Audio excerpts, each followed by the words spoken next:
There is no stopping Gervonta "Tank" Davis from killing now. It's training camp time, and Shakur Stevenson is the name to watch.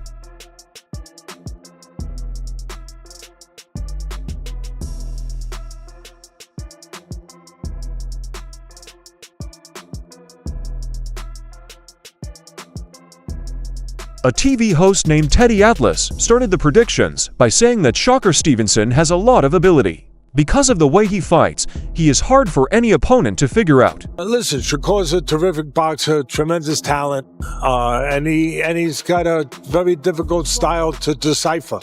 You know, when you fight him, you have to not only deal with his talent, his great ability, but that you got to find a way to, again, to decipher his style. He's got a style that is very difficult to overcome and to look good with, and you know, to obviously be to be productive with. I mean, he's got fast hands, he's got good eyes, you know, he's comfortable in the ring, he has that great amateur pedigree. Teddy thinks that Shakur is stronger than him, but that both fights are just as good.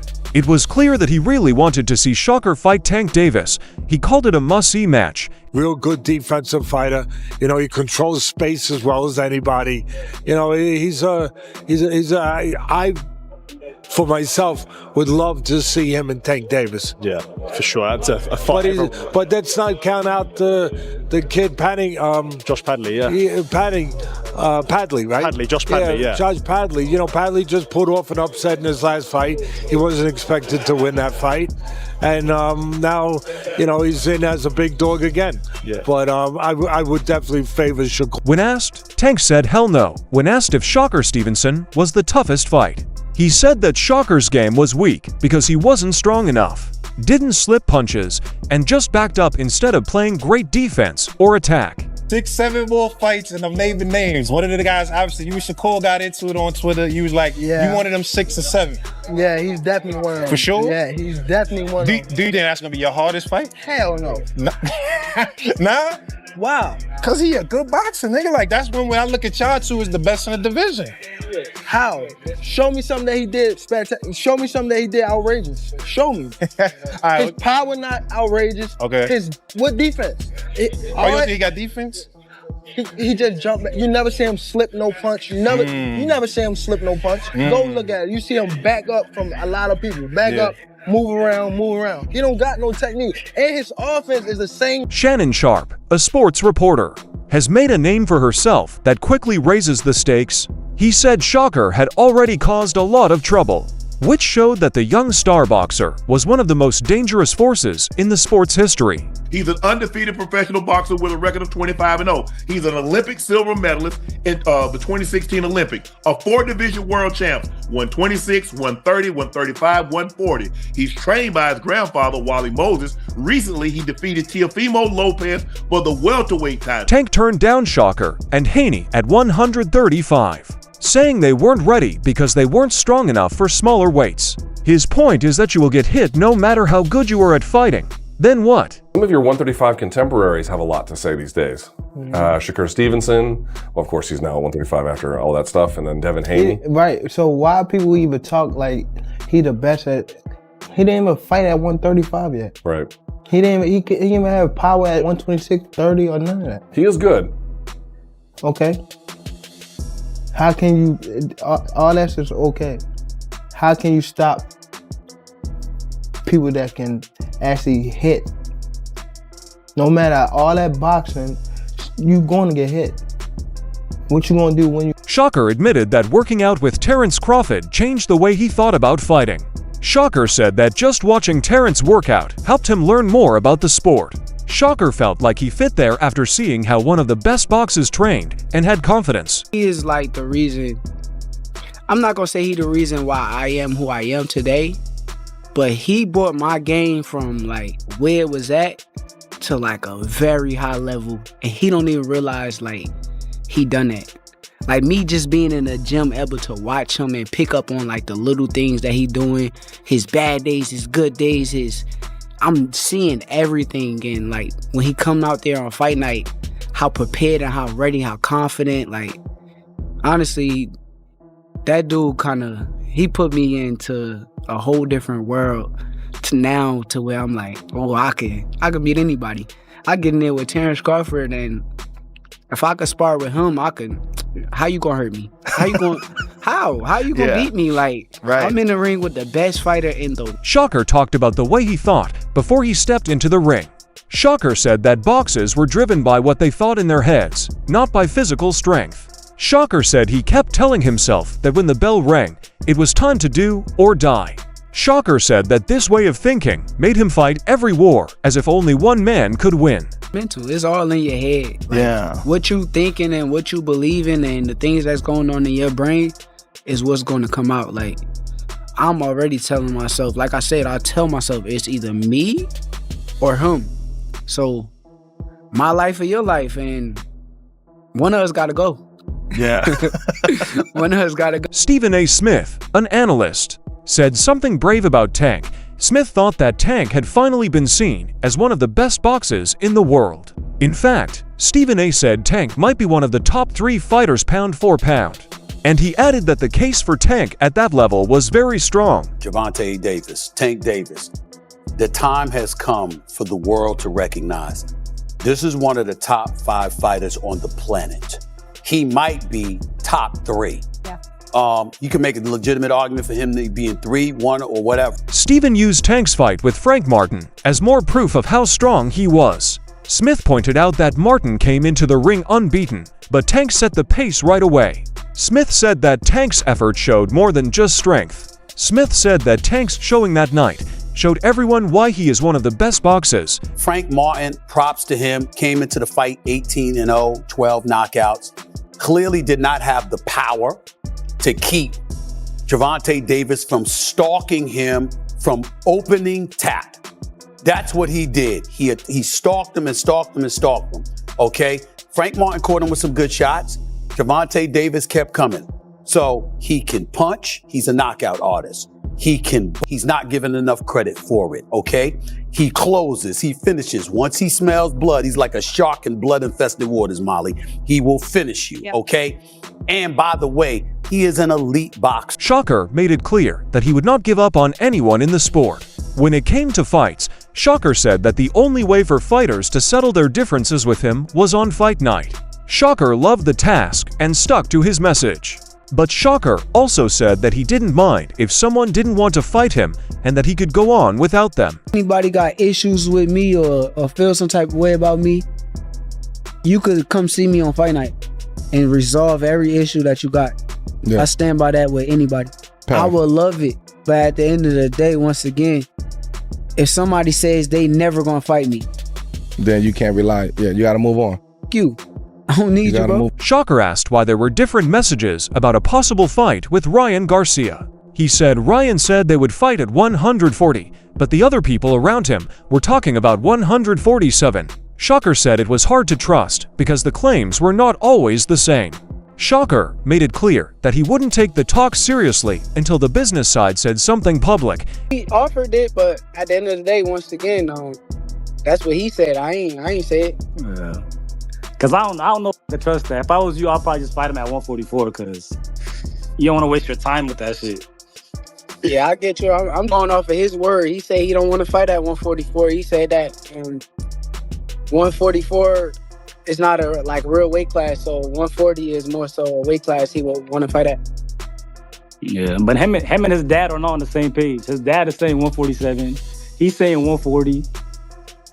Yeah, that's why I don't trust it. All this shit just be talk, bro. I don't be knowing, what's real until somebody from the business side comes and say something. But like I said, I'm with it if that's what he wanted. Shakur said that his 135-pound belt was taken away for no reason.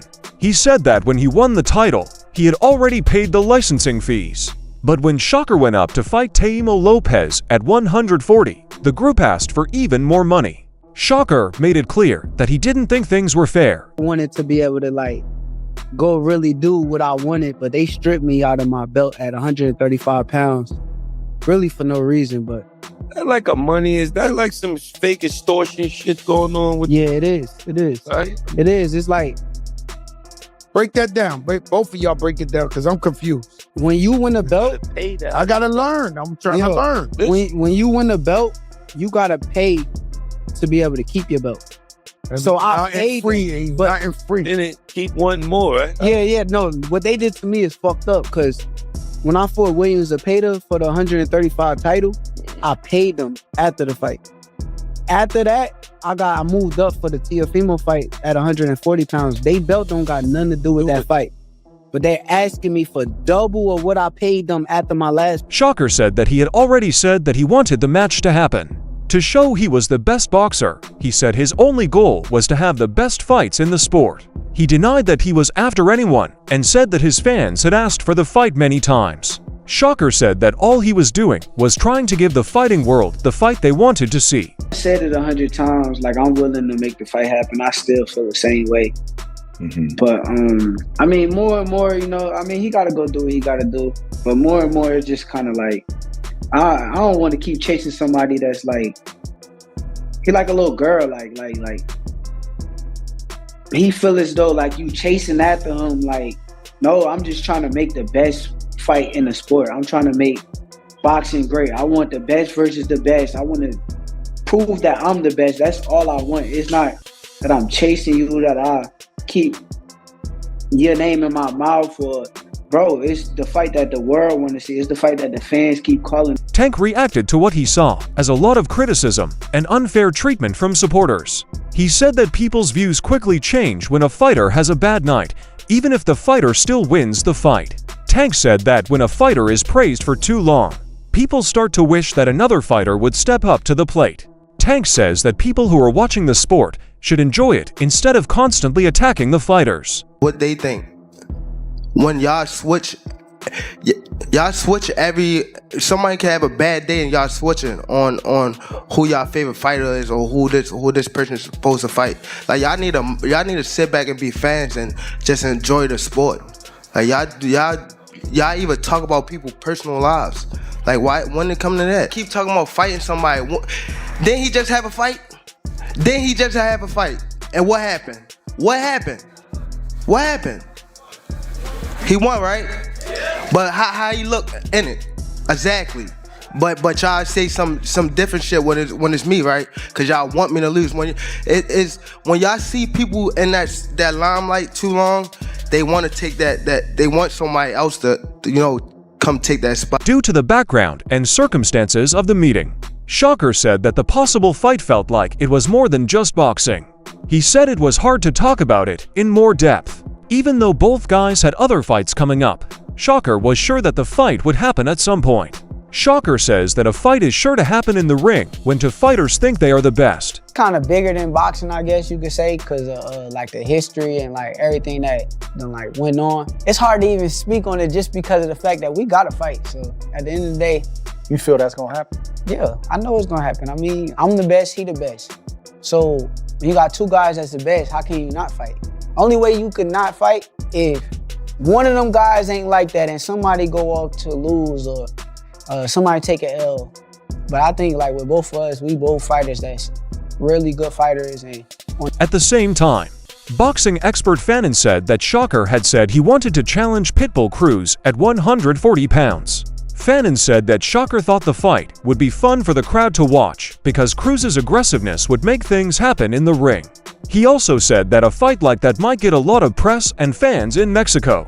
And Fannin said that the meeting would be a great chance for Shakur to show what he could do. Just something to criticize. So take, for example, the fact that Shakur Stevenson wants to fight Pitbull Cruz at 140 pounds. And when he was asked by, I think it was Najee on his show, who do you want to fight at 140? He said, I want to fight Pitbull Cruz.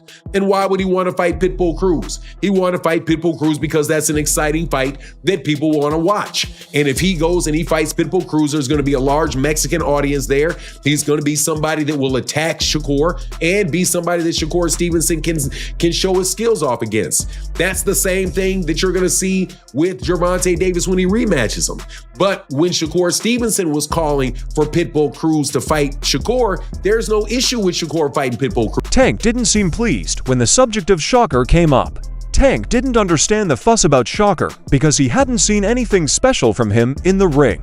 Tank said that Shakur depended too much on moving and pulling back instead of having great defensive skills. Tank said that Shakur's attack was easy to guess, which made him think the fight would be easier than most people thought. Do you think that's gonna be your hardest fight? Hell no. Nah? Wow. Cause he a good boxer, nigga. Like that's when I look at y'all two as the best in the division. How? Show me something that he did spectacular. Show me something that he did outrageous. Show me. Right, his power not outrageous. Okay. What defense? You think he got defense?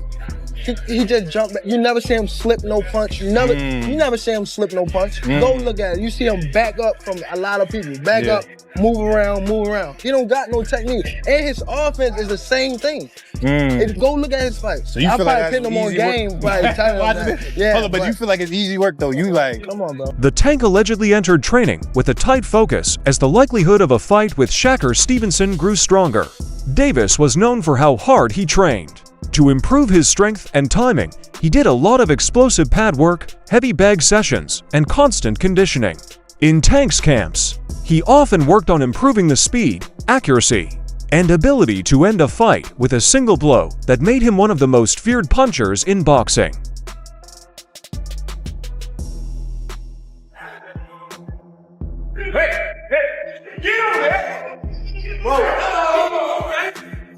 Tank normally worked on quick combinations and defensive moves in the gym. Tank worked on his footwork and counter-punching for long periods of time to get ready for the strategy fight he would probably need with Stevenson. His trainers put a lot of effort into managing the ring, making sure the Tanks were comfortable, limiting room, and coming up with movement-based traps for his opponents.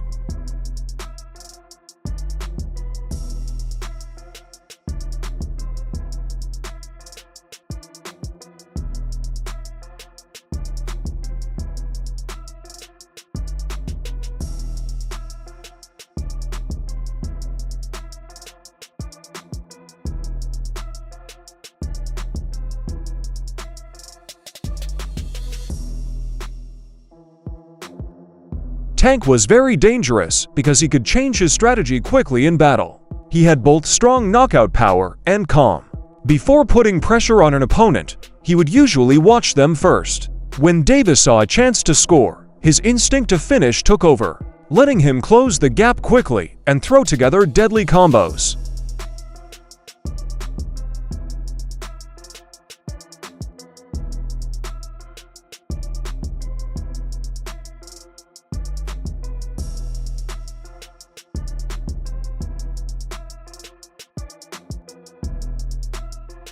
As the idea of a fight with Gervonta Davis grew more exciting, Shakur is said to have come to training camp with a lot of energy. Stevenson's camps were known for being structured around accuracy, discipline, and doing things over and over again. The great ring IQ that Shakur was known for got even better through long sessions of technical sparring, movement drills, and defensive workouts. Stevenson spent a lot of time in the gym working on his speed and control, which were very important in the ring.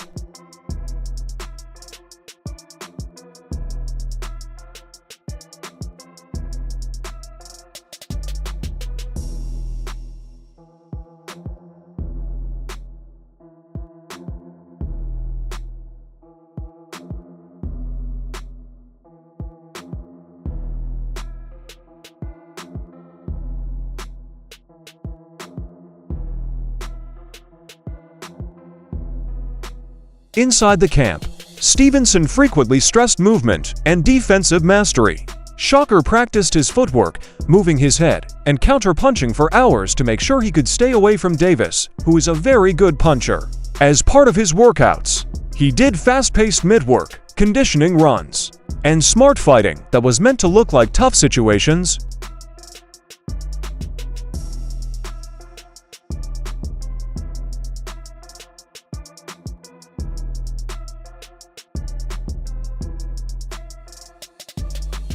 Stevenson was different from many other fighters because he could keep calm and control the pace of a fight. Shakur used quick punches, quick angles, and being aware of his defense to throw off his opponents and make them make mistakes. Stevenson liked to take boxers out one round at a time by being accurate and in control of the ring.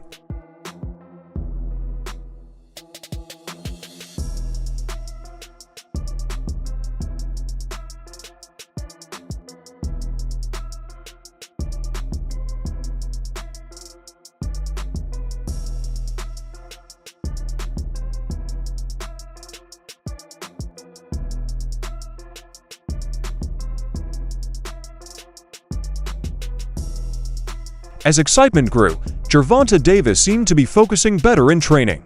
As Shakur Stevenson became a possible opponent, the idea of a fight between two of the best boxers in the world started to get a lot of attention. If the fight ever goes down, it could be one of the biggest in sports history. Power versus precision. Aggressiveness versus superior defense. The big question is still whether Tank and Shakur will actually go into the ring. Who will win if they do? Tell us what you think in the comments. Please like, subscribe, and turn on notifications if you like the movie so you don't miss any future boxing updates.